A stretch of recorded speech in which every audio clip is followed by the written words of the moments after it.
There's this idea of dissemblance, that we create a very limited and false persona while we are in the presence of whiteness so that we can retain all of our humanity, because we know that in that space, our humanity doesn't exist to anyone except us. There's a lot of things as a black person that I'm only gonna say to other black people, and here they are being said in full, in a public space in a way that is engaging with people, but still, like I said, people getting a window inside. And that's one of the things that really excites me about the piece.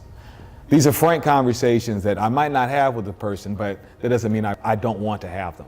I think you could ask any African American person or woman who is not working exclusively with people of their own ethnicity, the little ways that they shift their behavior, their posture, the topics of conversation they're willing to engage in those spaces versus the openness that they may feel at home with family or members of their shared community and experience.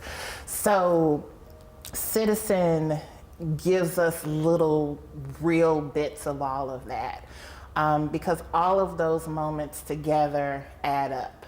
So a lot of it for me is like, what should I have done there? What would have been the appropriate thing to do? And sometimes you do certain things, and some other times you just like, you know, if I was gonna call it every single time, I would just let this go.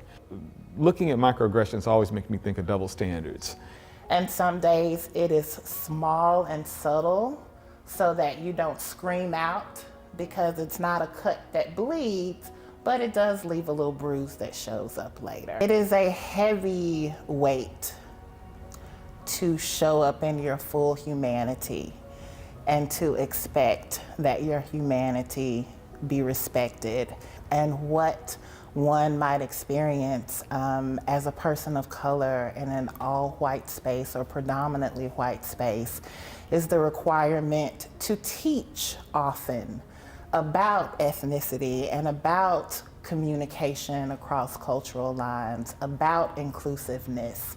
And so there are many places and times of day where a human has to decide, is it my job to teach today, or is it my job to take care of myself? Do I want to fully show up today? Do I want to fully be my bright, loving, lovely self?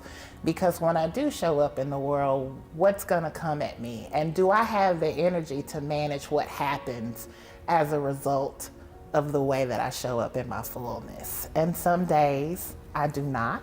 And I think of the ways that I limit or lessen. And some days I have more energy, so I come out the door kicking ass and hell raising.